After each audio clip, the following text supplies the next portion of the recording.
I first learned about this story on the Trey King show, and then I was sent an email literally probably moments later by Caressa McKnight involving this story. And this story is going to prove a couple of things. One of them we already knew to be true.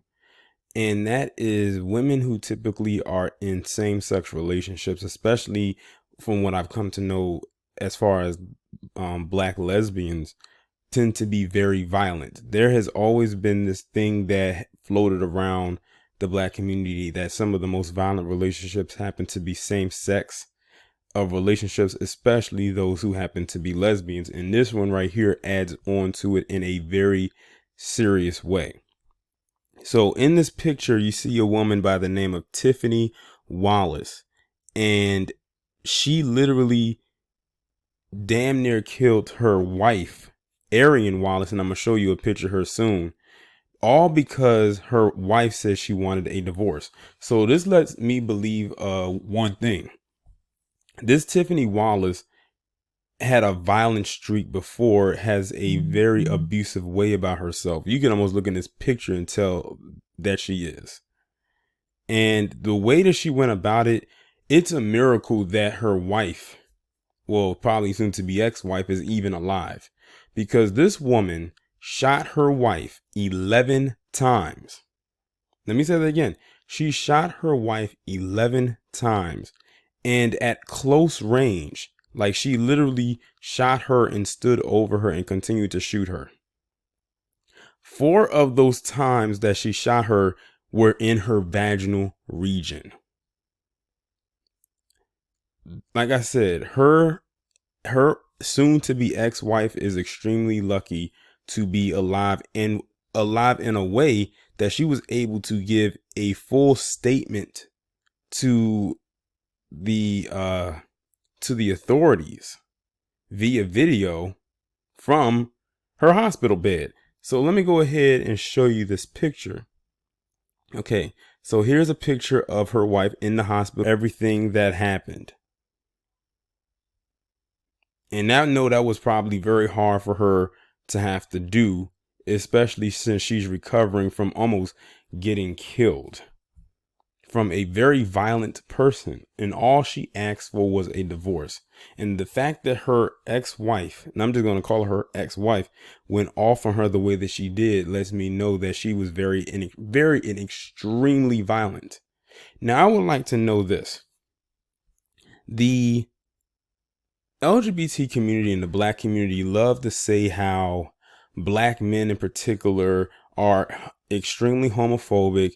We don't care about that community. We could care less about what happens to them. But here you have myself as a heterosexual black man doing a video about this and saying that I actually feel bad for this woman in the situation that she was in, and that I hope the worst happens to her ex-wife.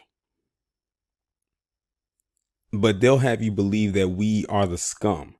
Meanwhile, her ex-wife who did this to her is one of the lowest pieces of shit on this earth, but they probably won't call that out. And people like to say toxic femininity is not real. This is a prime example of a long list of prime examples of it. All because she said she wanted a divorce. It was almost like one of those things that and I believe she did say this in the audio, where she said, if I can't have you, no one can.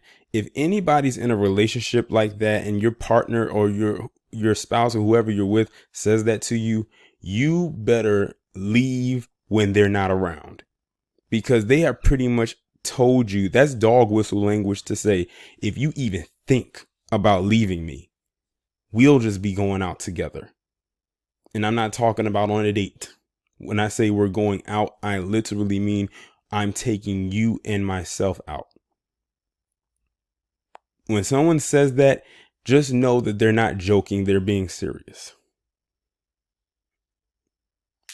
And I don't know if she took her for a joke or not, but something tells me she knew she wasn't. And they said that they've been together for, I think, 11 years.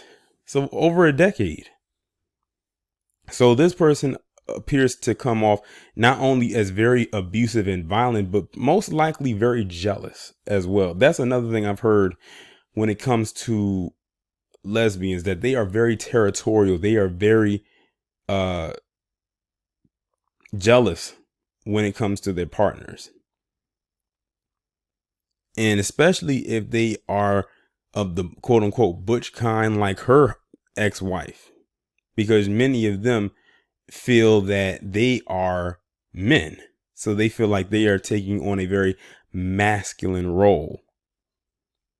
Like they feel like their every fiber of their being is that of a man when it's really not. But I do hope that the worst does come to her ex-wife. And I sincerely mean that, because that shouldn't happen to anybody. All she said was that she wanted out of the relationship. But like I said, she is very lucky that she's not dead. Now, I read that they said she was listed in critical condition, but for someone like her to give a statement like that, I know that probably had to be painful, because she was probably drained and didn't want to talk, but she just had to get her story out there. And I'm very sure that her partner, or whoever she is going to end up exactly where she needs to be. But y'all let me know what y'all think about this down in the comments, and I'll talk to you in the next one.